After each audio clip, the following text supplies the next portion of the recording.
ഇഷ്ടായി. ഇഷ്ടമായി. നല്ല ടേസ്റ്റ്. ഞാൻ എന്റെ കാര്യം ചോദിച്ചത്. പങ്കുവയ്ക്കൂ സ്നേഹത്തിന്റെ രുചി. ഇവിടെ എല്ലാം സ്പെഷ്യലാണ്. The salt restaurant, Kakkanad, Thoppumpady and Panampilly Nagar. ആലുവയിലെ ഹൈടെക് മാർക്കറ്റ് നിർമ്മാണോദ്ഘാടനം മുഖ്യമന്ത്രി പിണറായി വിജയൻ നിർവഹിച്ചു. കേന്ദ്ര സംസ്ഥാന സർക്കാരുകൾ യോജിച്ച് നടപ്പാക്കുന്ന പദ്ധതികൾ രാജ്യത്തിന്റെ ഫെഡറൽ സംവിധാനത്തിലെ പരസ്പര സഹകരണത്തിലെ ദൃഷ്ടാന്തമാണെന്ന് മുഖ്യമന്ത്രി പിണറായി വിജയൻ പറഞ്ഞു. ആലുവയിലെ ഹൈടെക് മാർക്കറ്റ് സമുച്ചയത്തിന്റെ നിർമ്മാണോദ്ഘാടനം ചെയ്ത് സംസാരിക്കുകയായിരുന്നു അദ്ദേഹം. ഇവിടെ പറഞ്ഞു, ഈ പദ്ധതി കേന്ദ്ര സംസ്ഥാന സർക്കാരുകളുടെ സംയുക്ത പദ്ധതിയായാണ് രൂപം കൊണ്ടത്.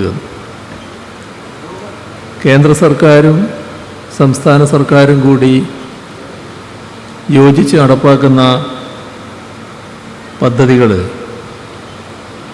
നമ്മുടെ ഫെഡറൽ സംവിധാനത്തിൻ്റെ പരസ്പര സഹകരണത്തിൻ്റെ ദൃഷ്ടാന്തമായി മാറുകയാണ്. ആലുവയുടെയും പരിസര പ്രദേശങ്ങളുടെയും വാണിജ്യ വ്യാപാര മുന്നേറ്റത്തിൽ മികവുറ്റ സംഭാവനകൾ നൽകുന്ന ഒന്നായി ഈ സമുച്ചയം മാറുക തന്നെ ചെയ്യും. കുറച്ച് നാൾ മുൻപാണ് എറണാകുളത്ത്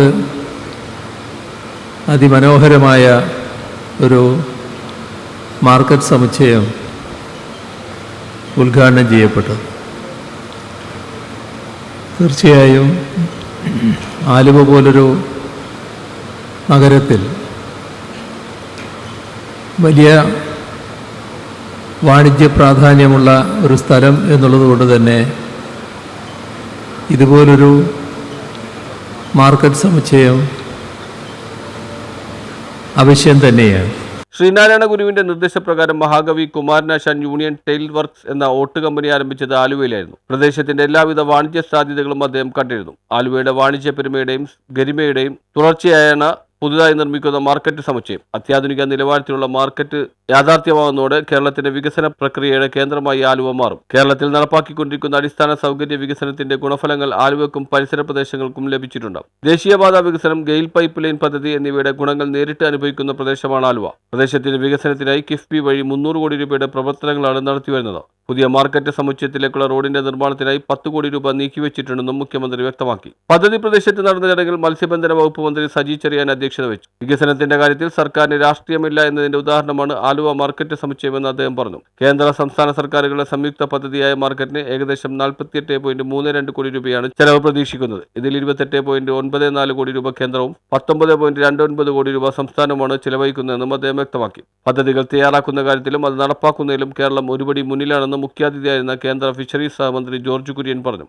1,82,308 ചതുരശ്ര അടി വിസ്തൃതിയിൽ ബേസ്മെന്റ് ഉൾപ്പെടെ 3 നിലകളിലായാണ് മാർക്കറ്റ് സമുച്ചയം നിർമ്മിക്കുന്നത്. ഇതിനു പുറമെ മെസാനിൻ ഫ്ലോറും ഉണ്ടായിരിക്കും. 88 കടമുറികൾക്ക് പുറമെ റെസ്റ്റോറന്റ്, സൂപ്പർ മാർക്കറ്റ്, മത്സ്യമാംസാദികൾ ശീതീകരിച്ചു വയ്ക്കുന്നതിനുള്ള സൗകര്യം, മലിനജലം ശുദ്ധീകരിക്കുന്നതിന് ട്രീറ്റ്മെന്റ് പ്ലാന്റ് എന്നിവ പുതിയ മാർക്കറ്റ് കെട്ടിടത്തിന്റെ രൂപരേഖയിൽ ഉൾപ്പെടുത്തിയിട്ടുണ്ട്. ചടങ്ങിൽ ബെന്നി ബെഹനാൻ എം പി മാർക്കറ്റിന് രൂപരേഖ പ്രകാശനം ചെയ്തു. വ്യവസായ വകുപ്പ് മന്ത്രി P Rajeev, advocate Haris Biran M P, ജില്ലാ കളക്ടർ NSK ഉമേഷ്, മത്സ്യബന്ധന വകുപ്പ് special secretary B Abdul Nasser, Kerala സംസ്ഥാന കടൽത്തീര വികസന corporation MD PI Sheikh Pareed, Aluva municipal chairman MO John, നഗരസഭാ കൗൺസിലർമാർ, ജനപ്രതിനിധികൾ, രാഷ്ട്രീയ പാർട്ടി നേതാക്കൾ തുടങ്ങിയവർ പങ്കെടുത്തു. News bureau, Aluva.